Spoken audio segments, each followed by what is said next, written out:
A paz do Senhor, meus amados e queridos irmãos. Aqui quem vos fala é o pastor Heber Ramos, aqui da Igreja Sede. Antes de tudo, eu quero mandar um forte abraço para todos os amigos internautas, irmãos em Cristo que têm nos ouvido através do nosso canal do YouTube, da nossa página do Facebook e dos grupos de WhatsApp, que têm acompanhado diariamente a nossa leitura bíblica diária. Um forte abraço para todos. Eu recebi o convite do pastor Gedeon Júnior para falar no capítulo 1 do livro do Apocalipse.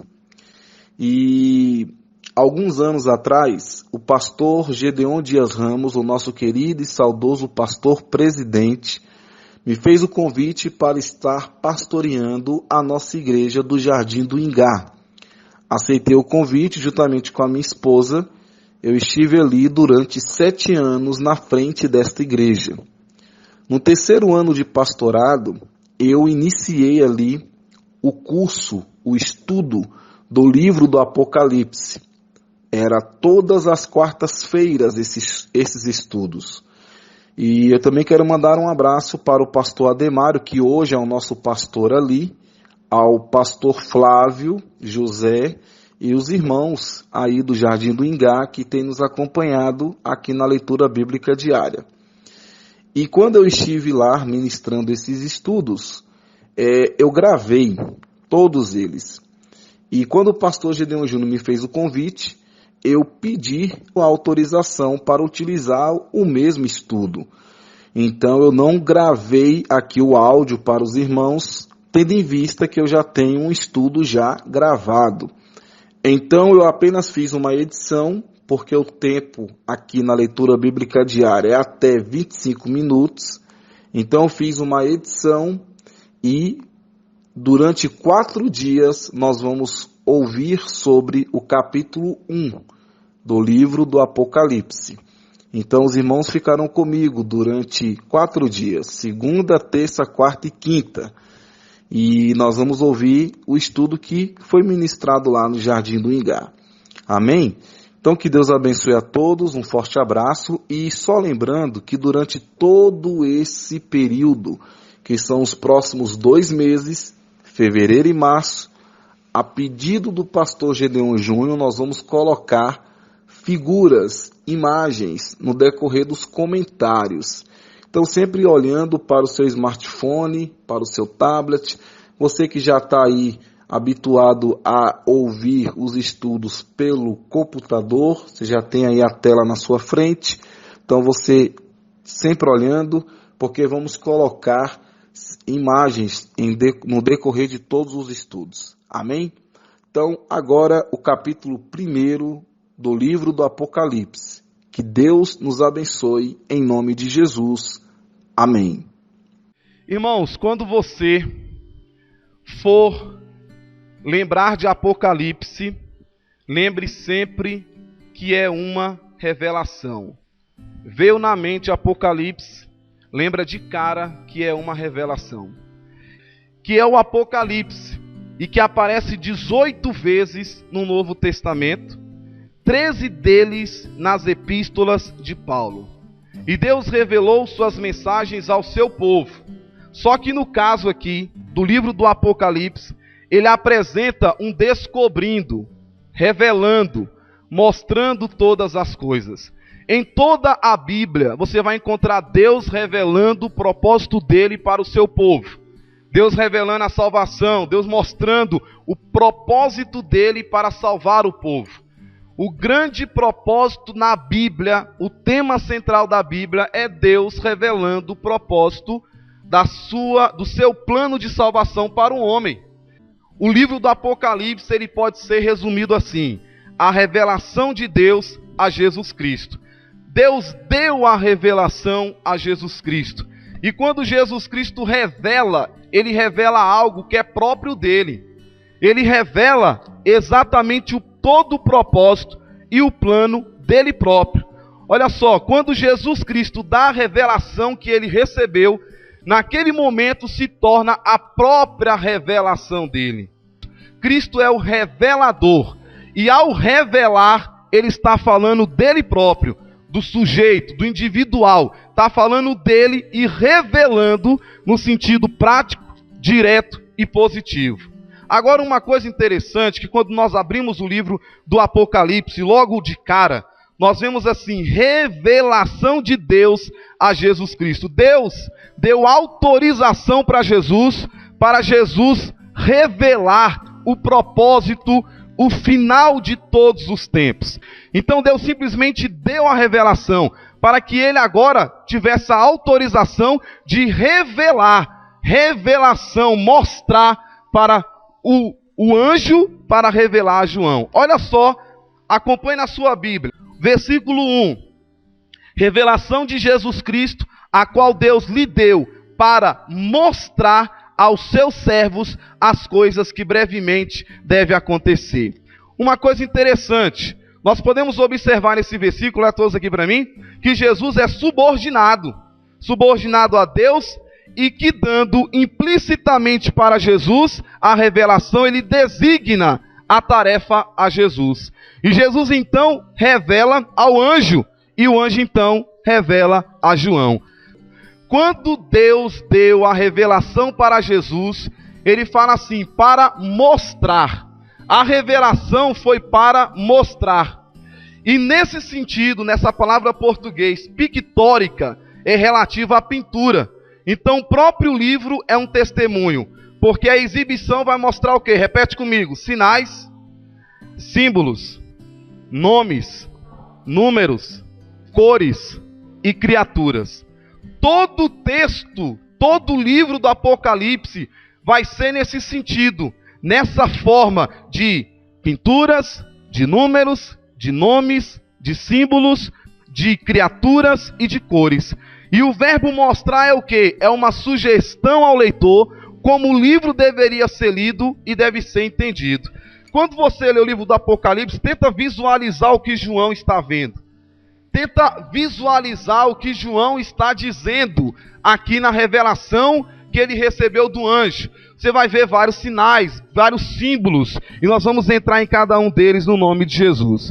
Então, olha só, o próprio livro é um testemunho eloquente, pictórica, relativa à pintura, e o próprio livro é um testemunho eloquente, porque a exibição é determinada por sinais, símbolos, nomes, números, cores e criaturas.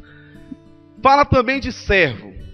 No versículo 1 ainda, o qual lhe deu para mostrar aos seus servos as coisas que brevemente devem acontecer. Quem não é servo não vai entender o livro do Apocalipse. Quem não é servo, e servo aqui não é no sentido de escravo, é no sentido de quem é obediente ao Senhor. Quem é obediente, quem é servo, quem obedece à palavra do Senhor vai ter facilidade de entender o livro do Apocalipse, que eu repito, não tem nada de assombroso, porque quem vai revelar, quem revelou, foi o próprio Deus. A quem? A Jesus. E o Jesus mandou o anjo revelar a João. Então o servo aqui não denota os escravos, mas as pessoas de Deus. Eu falei, quem quiser trazer papel, caneta, lápis, tem os textos aqui. Apocalipse 2:20, Apocalipse 7:3, Apocalipse 19:2, Apocalipse 22:3, Apocalipse 22:6. Tudo fala de servo, os obedientes que iriam receber o livro. Uma outra coisa, olha para o versículo 2, já no versículo 2. No versículo 2 fala, o qual testificou a palavra de Deus e do testemunho de Jesus Cristo e de tudo que tem visto.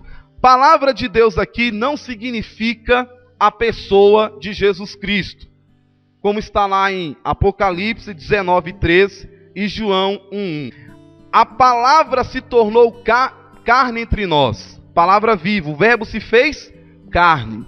Só que nesse versículo 2 do capítulo 1 de Apocalipse, essa palavra de Deus se refere à revelação de Deus.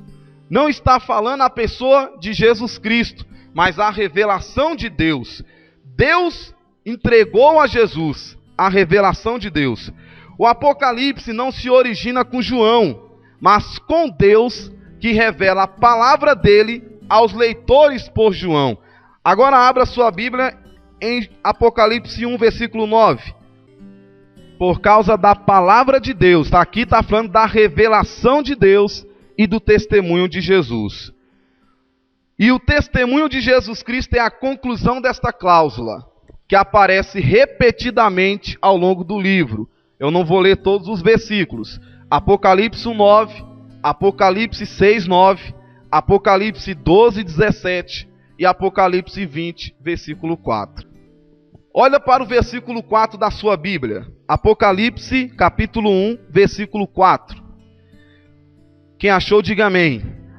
João, às 7 igrejas que estão na Ásia, graça e paz. Olha todos aqui para mim. Nessa palavra aqui, João, às 7 igrejas, no versículo 4, aqui tem 3 pontos importantes que nós vamos analisar. Primeiro, a saudação. Ele fala graça e paz.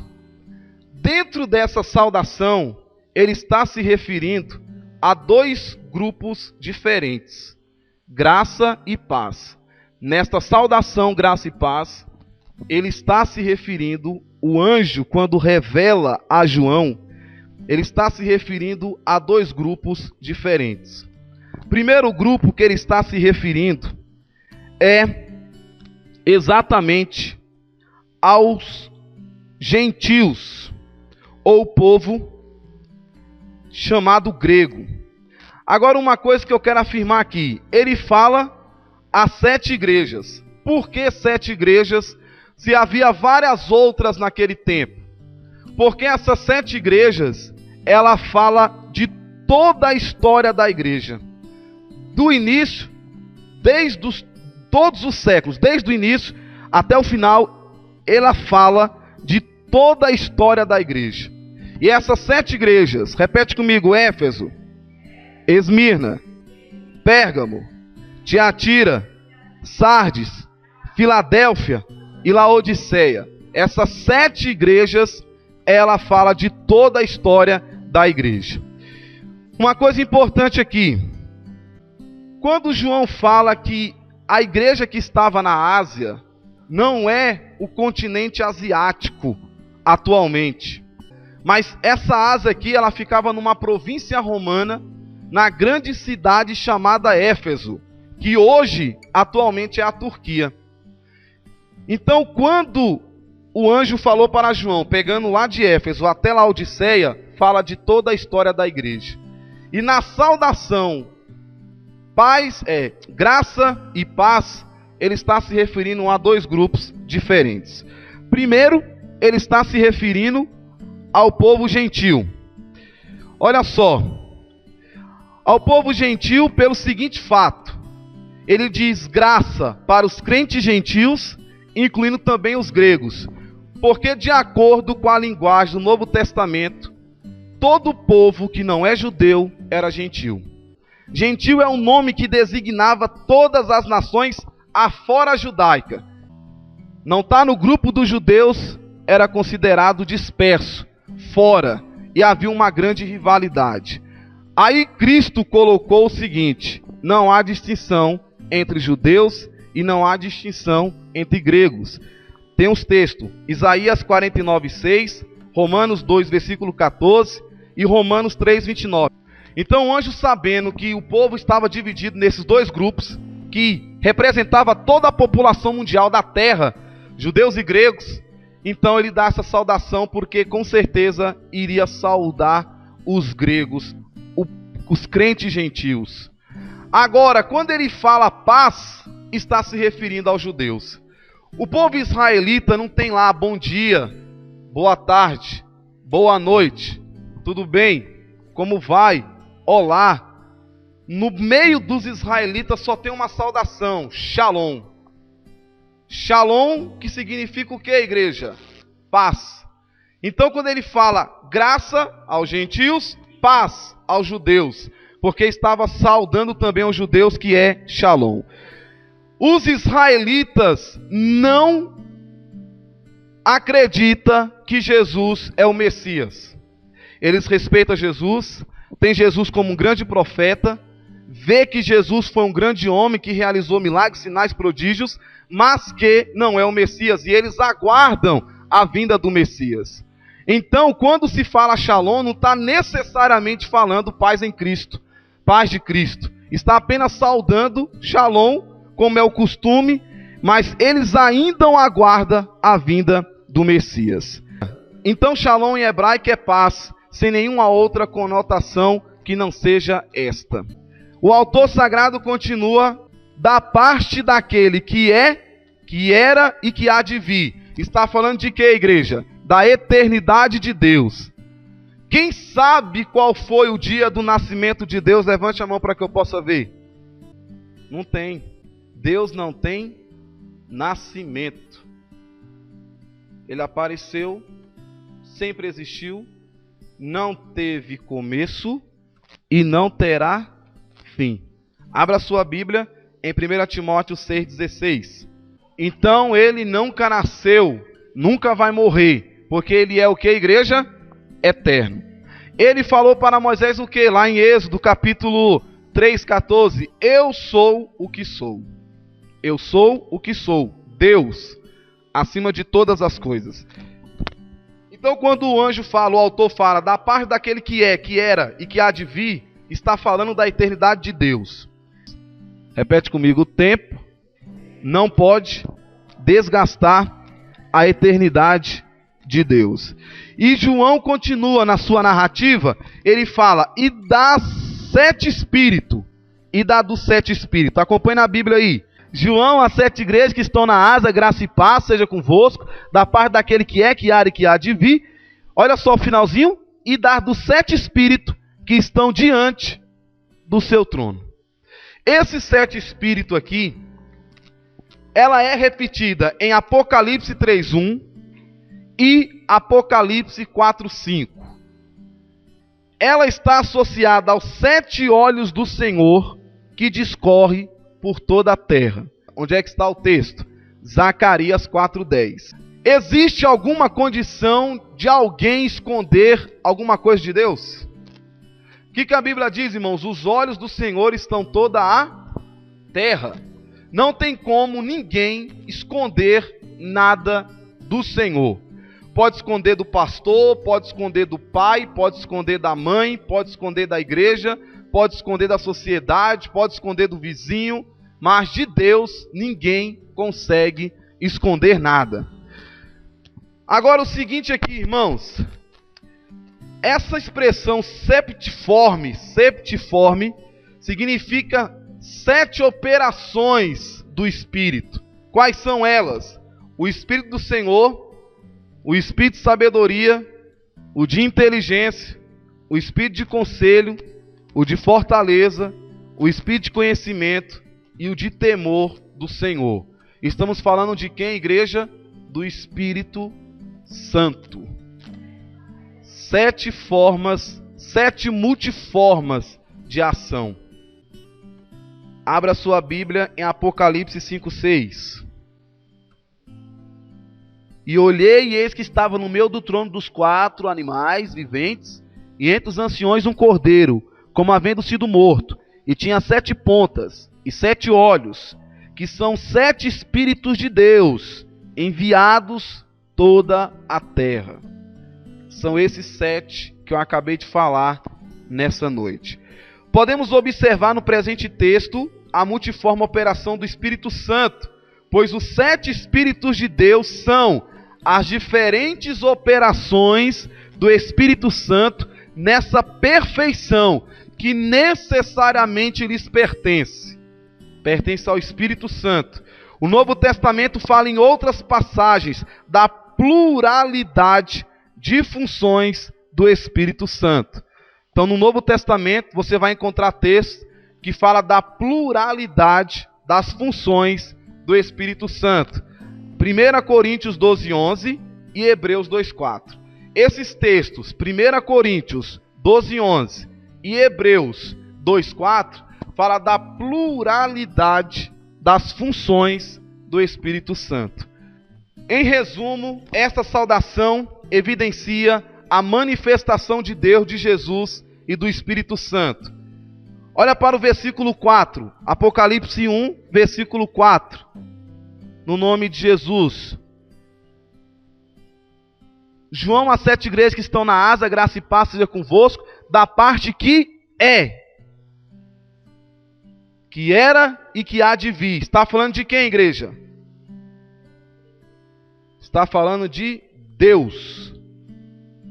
Versículo 4. O Espírito Santo saúda também. Versículo 4.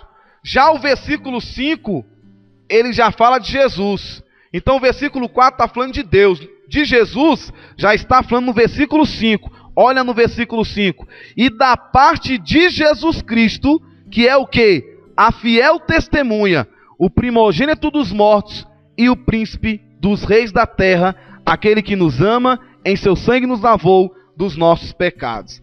Fiel testemunha. Por que fiel testemunha? Porque João, o grande servo de Deus, apresenta Jesus como a fiel testemunha. Porque esse título foi por direito entregue a Jesus.